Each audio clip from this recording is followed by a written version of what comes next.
Nós estamos numa nova série de mensagem falando sobre a necessidade de um Pentecoste. A primeira mensagem já está na playlist, onde eu falei que a igreja precisa se voltar para Deus, precisa aumentar o nível espiritual. E em segundo lugar, e é o que nós vamos falar hoje, a igreja precisa de um Pentecoste, porque a igreja está trancada dentro de 4 paredes. Vou repetir, a igreja está trancada dentro de 4 paredes. No Evangelho de João, capítulo 20, verso 19, 21 e 22, nós encontramos os discípulos reunidos com as portas trancadas, com medo dos judeus. Eles estavam acuados, acovardados, paralisados e sem nenhuma ousadia para sair pelas ruas. Haviam perdido a coragem para testemunhar. Não queriam assumir os riscos do discipulado. E eles não tiveram coragem de assumir que eram de Jesus. Se intimidaram diante das pressões e da perseguição iminente. Baixaram as armas, se enfiaram na caverna e se enjaularam no cenáculo e se encolheram debaixo do manto do medo. E esse é o retrato da igreja hoje. Muitas igrejas têm conteúdo, mas falta ousadia. São ortodoxas, mas não têm mais paixão pelas almas. Tem conhecimento, mas não tem mais aquela fome evangelística. Tem programa e organização, mas não saem das 4 paredes. Outras igrejas têm conteúdo, têm boa teologia, têm excelente música, mas toda a sua atividade é voltada para dentro. Eles não transpiram, não reverberam a sua influência para o mundo. São como verdadeiros guetos. São sal no saleiro. Anote aí, sal no saleiro. Nada fazem. E pouca ou nenhuma influência exercem na sociedade que estão inseridas. 90% das atividades da maioria das igrejas destinam-se à própria igreja. Vou repetir. 90% das atividades da maioria das igrejas destinam-se à própria igreja. São igrejas enroscadas, sufocadas pelo próprio cordão umbilical. Igrejas narcisistas. Igrejas com a síndrome do mar morto. Só querem receber, só engordam, iluminam a si mesmas, mas negam a sua luz para o mundo, deixando as pessoas ao redor em densas trevas. E ao contrário da mulher da parábola da dracma perdida, essas igrejas, em vez de buscar a moeda que se perdeu, passam o tempo todo pulindo as moedas que têm nas mãos. Realizamos conferências, congressos, participamos de conferências missionárias a 1000 quilômetros de distância. Somos capazes de sair de casa 1000 vezes para ir ao templo, mas não temos coragem de atravessar a rua e falar de Jesus para o vizinho. São igrejas tímidas para investir na salvação do perdido. Pescam sempre em águas rasas e jamais lançam as redes em alto mar. E os poucos peixes que pegam tornam-se peixes combatentes que exaurem suas forças guerreando com outros peixes numa luta dentro de um aquário. Quando olhamos, meus irmãos, para o texto de João, capítulo 20, do verso 19 ao 22, nós vamos descobrir 4 razões pelas quais a igreja estava trancada dentro de 4 paredes. Você quer anotar isso? Quantos estão comigo aqui, escreva: eu estou, apóstolo.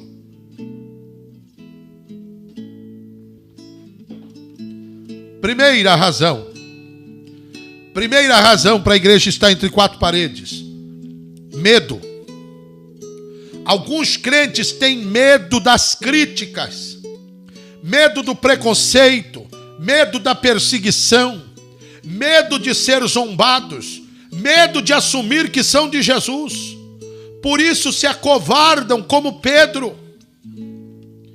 Tem gente que tem medo de orar com o outro, porque o outro está endemoniado, está com medo do demônio que está nele vir para cima de você. Que crente é você, irmão? Está com medo de quê? Você ainda não sabe quem você é, não? Você não sabe que maior é o que está em você do que o que está no mundo? Você não sabe que pelas pisaduras de Jesus você é curado? Você não sabe que se levantar 11 mil demônios, 1000 caem do teu lado, 10 à tua direita, você não é atingido? Outros estão com medo que os outros vão achar, que os outros vão falar, que os outros vão criticar. Meus irmãos, antes importa-nos agradar mais a Deus do que aos homens.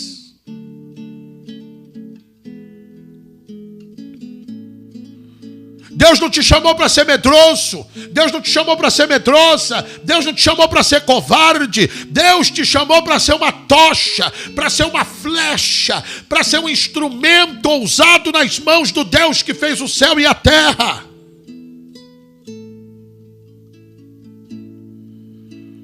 Muitos crentes estão cheios de autoconfiança arrogante, têm um conceito alto de si mesmos, julgam os outros e supervalorizam a si.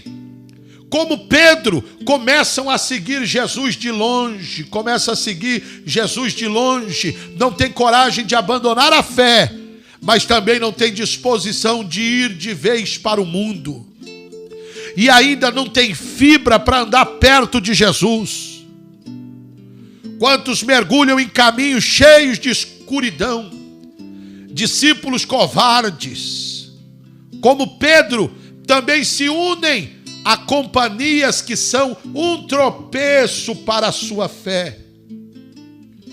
Começam a se ajuntar com gente que se escarnece, gente que zomba de Jesus. E por final acabam como Pedro, negando a Jesus. São pessoas que juram que conhecem a Jesus, mas até praguejam e falam impropérios, negando o envolvimento com aquele que é o Senhor da vida. Pedro fez isso. Há muitos que por medo preferem ficar dentro do quarto ou dentro do templo a vida inteira, no conforto do ninho, vivendo um cristianismo de estufa, apenas tomando mamadeira e engordando, fazendo da igreja um berçário e um orfanato. Mas Deus nos chamou para nos fazer um exército equipado para sair pelo mundo, anunciando a salvação em Cristo.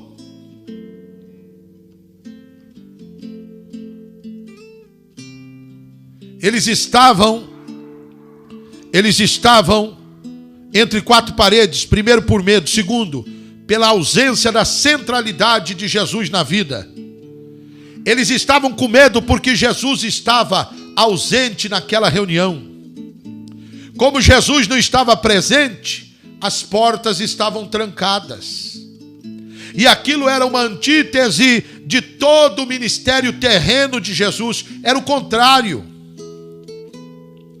Meus irmãos e minhas irmãs, escute isso aqui. Jesus nunca ficou encastelado dentro do templo.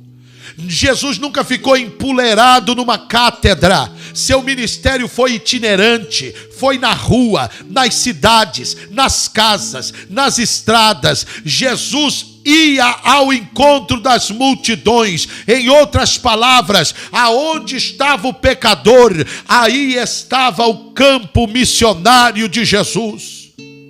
Hoje nós estamos querendo inverter as coisas. Queremos apenas que os pecadores venham à igreja, mas a igreja não quer ir ao mundo onde os pecadores estão. A igreja não quer sair do ninho, não quer sair do desconforto, não quer descer nos vales onde as pessoas estão sofrendo os tormentos de uma vida sem Deus e sem esperança. Mas quando Jesus, porém, se faz presente na igreja, a igreja se torna ousada, ela sai das quatro paredes, ela deixa de ficar autossatisfeita, como a igreja de Laodiceia, que se considerava abastada e rica, mas era miserável, porque Jesus não estava dentro dela. Em terceiro, eles estavam entre quatro paredes, pela ausência de comunhão. Aquele grupo amontoado no cenáculo estava em conflito. Alguns talvez nem ousassem levantar os olhos por causa da vergonha de terem fugido na hora em que Jesus foi preso no Getsêmani. Talvez eles estivessem ruminando a erva amarga das suas fraquezas. Talvez estivessem culpando a si mesmo e uns aos outros pelo fracasso de fugir, escandalizados com Cristo na hora do suplício horrendo que Jesus pagou na cruz. Uma igreja sem comunhão não tem vez nem voz, não tem autoridade para pregar, não tem credibilidade para anunciar as boas novas. Uma igreja sem comunhão é uma igreja doente, precisa de cura, por isso está inapta para sair das quatro paredes. Alô, Mike, Emily, bem-vindos. Pamela Guiar, bem-vinda. João Carlos Filisbino, Stephanie, bem-vindos. Aleluia! Em quarto lugar, a igreja estava entre quatro paredes, pela ausência do sopro do Espírito. Aqueles discípulos estavam sem paz, sem alegria, sem ousadia e sem unção. Anote aí, sem paz, sem alegria, sem ousadia e sem unção. Conhece crente assim? Conhece crente assim?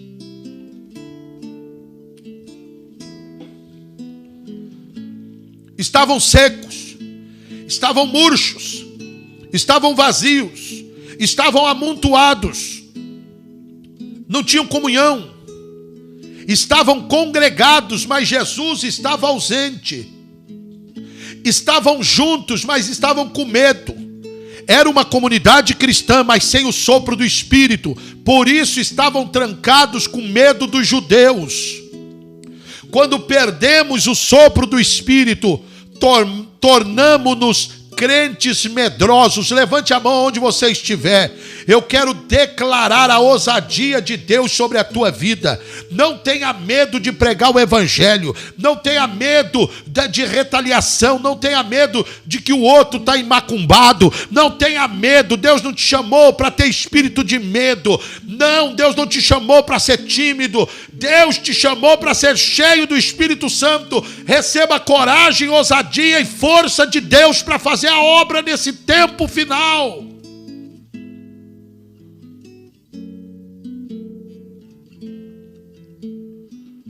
Quando a igreja deixa de ser irrigada pelo óleo do Espírito.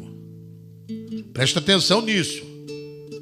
Quando a igreja deixa de ser irrigada pelo óleo do Espírito, ela mingua, ela murcha, ela encolhe.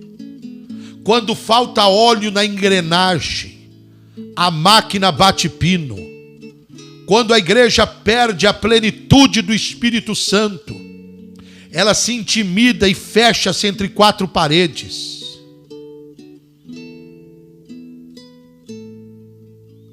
Avivamento que não leva a igreja a transpirar e a sair do seu comodismo não é avivamento bíblico.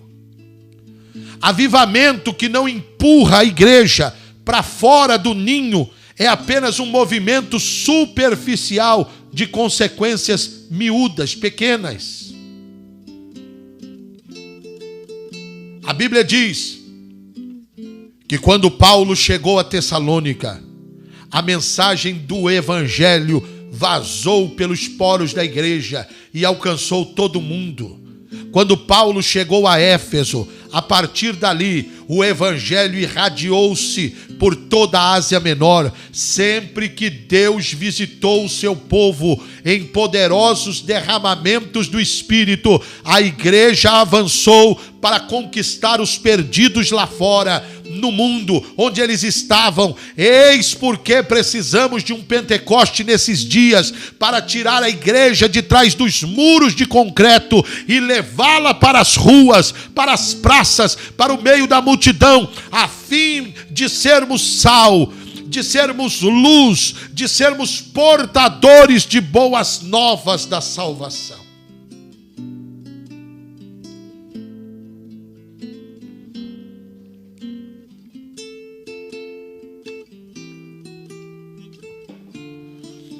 Terceiro lugar, a igreja estava entre quatro paredes, porque fogo estranho tem substituído o fogo do Espírito. Hoje em dia, meus irmãos, existem muitas heresias no mercado da fé. As prateleiras estão abarrotadas de produtos, muito bem embalados, para atrair os gostos variados dos fregueses. Há muita religiosidade que, embora pareça atraente e convincente, não passa de fogo estranho no altar de Deus. O que é o fogo estranho? É aquele que não vem do céu, é aquele que é fabricado pelo homem. Fogo estranho é aquilo que não vem como resposta de favor de Deus, mas é produzido de maneira artificial pelo homem para impressionar, como se tivesse o selo divino. O fogo estranho é aquele criado fora dos princípios das Escrituras. Ele é muito parecido com o fogo verdadeiro, impressiona as pessoas, atrai curiosos. Nunca na história houve uma explosão tão grande de fogo estranho como no tempo em que vivemos. Porque a humanidade está ávida por novidades. Tudo o que oferece resposta imediata à sua necessidade, o homem busca. Caímos na malha de um pragmatismo demoníaco. As pessoas hoje não estão interessadas na verdade, mas estão interessadas naquilo que funciona. Ela não busca o que é certo, mas busca o que dá certo. Não se interessam pela integridade, mas se interessam por resultados. Não buscam caráter, mas carisma. Não querem santidade, mas querem sinais. Não são atraídas pela cruz, mas são atraídas apenas pelos milagres. Não buscam negar-se a si mesmas a cada dia, tomar a cruz e seguir a Jesus, mas muitos estão correndo atrás de um falso anestésico que possa acalmar, aliviar a sua dor agora, somente no já. Não buscam com agonia da alma o arrependimento, mas muitos estão buscando conforto. Quantos não se interessam em mudar de vida? Estão atrás de lucro. Não buscam a cidade cujo arquiteto e fundador é Deus.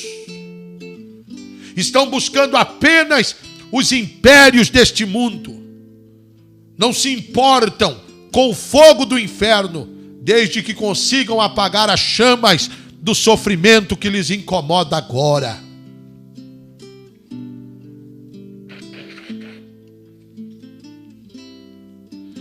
Estamos vendo, meus irmãos, com tristeza, muitas pessoas dando ao povo um caldo venenoso em vez do verdadeiro cereal do céu. Em muitos lugares a morte na panela. Mas eu louvo a Deus por você que está comigo nesta live, porque você está com fome de Deus. Você está aqui porque você ama Jesus. Sua vida tem mudado. Você tem aprendido a orar, a jejuar, a vencer o pecado, a estabelecer, a falar de Jesus, a buscar a presença de Deus. Eu engrandeço a Deus pela sua vida.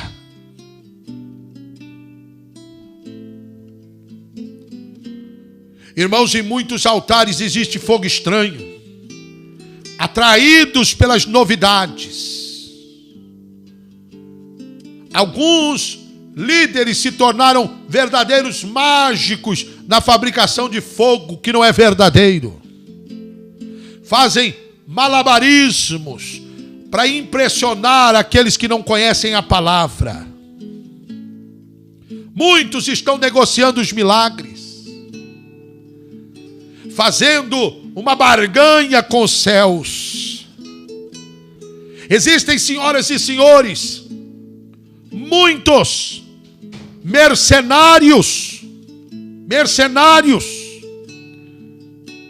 que se vestem de pastores e que estão no púlpito com a Bíblia aberta, mas estão pregando outro evangelho que não é o evangelho da cruz.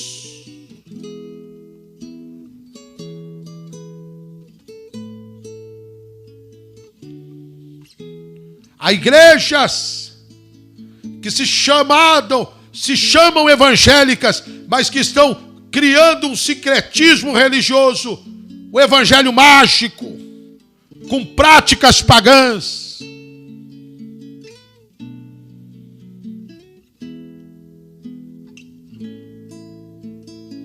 Irmãos, nós precisamos nos voltar à Escritura, à palavra de Deus, à oração. Não tem moleza, não tem mágica. Quem quiser seguir a Cristo, tome a sua cruz e siga todos os dias.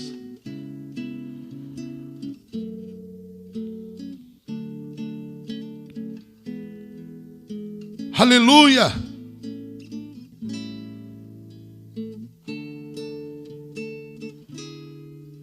Mas o que devemos fazer diante dessa constatação? Apenas lamentar? Apenas lançar torpedos de condenação a essas práticas condenáveis? Apenas alertar o povo sobre o perigo dos falsos mestres? Muito mais que isso. Precisamos buscar, escreva, precisamos buscar o fogo verdadeiro, porque fogo combate fogo.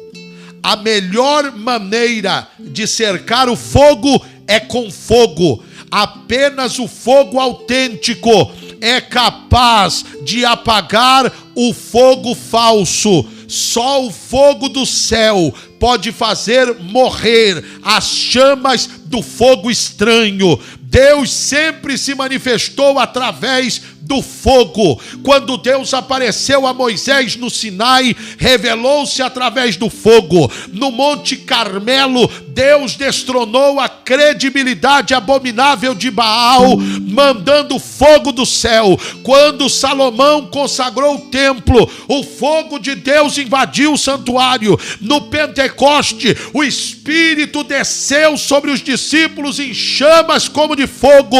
A Bíblia diz que Deus é fogo consumidor. O trono de Deus é fogo. A palavra de Deus é fogo. Ele faz dos seus ministros labareda de fogo. Jesus batiza com fogo. Sempre foi desejo desejo de Jesus lançar fogo sobre a terra. Lucas capítulo 12, 49 diz: eu vim para lançar fogo sobre a terra, e bem quisera que já estivesse a arder. Aleluia!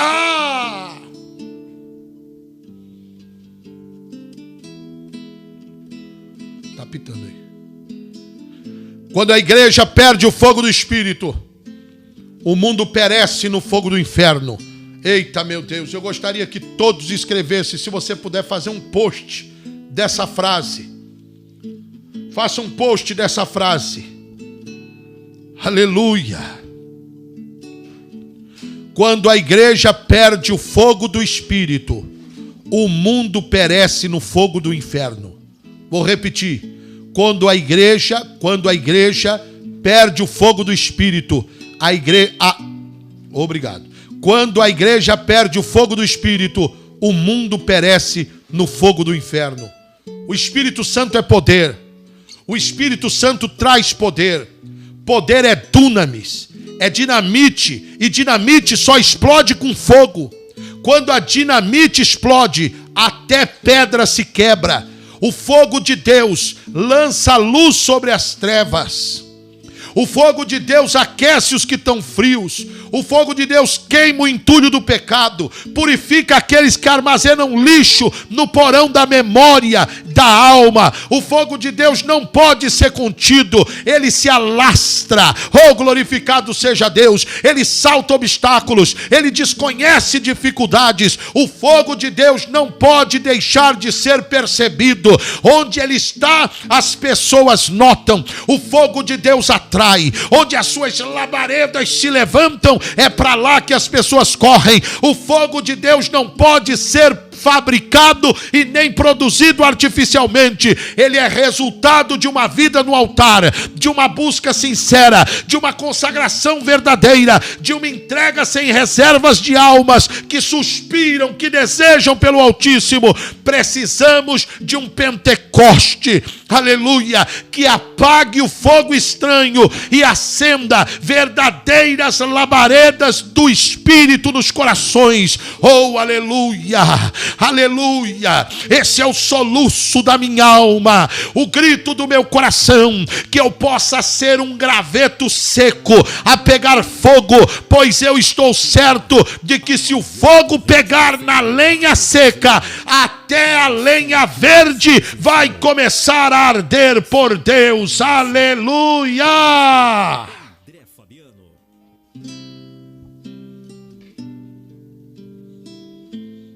Oh, Rabadacamandaragachei. Quantos querem esse fogo de Deus? Ore por mim agora, ore comigo agora. Pai querido, eu preguei tua palavra e eu desato sobre o teu povo agora o poder do teu Santo Espírito. Senhor, afasta de nós todo fogo estranho, irreal, mentiroso, falso. Senhor, queremos ser e viver no fogo do teu Espírito, fogo verdadeiro, o fogo que combate fogo estranho, o fogo que arde, o fogo que queima, o fogo, ó Pai, que faz a diferença. Senhor, que cada pessoa que aqui está sinta o calor do teu Espírito e o fogo da tua presença agora. Jesus, Jesus, Jesus, eu repreendo todo fogo estranho. Senhor, perdoa-nos quando estamos atrás de mágicas, quando estamos atrás de coisas que não são suas, de magias, ó Deus, de coisas fáceis. Queremos voltar ao primeiro amor, ao verdadeiro evangelho e à tua presença. Eu oro em o nome santo de Jesus. Amém, amém e amém.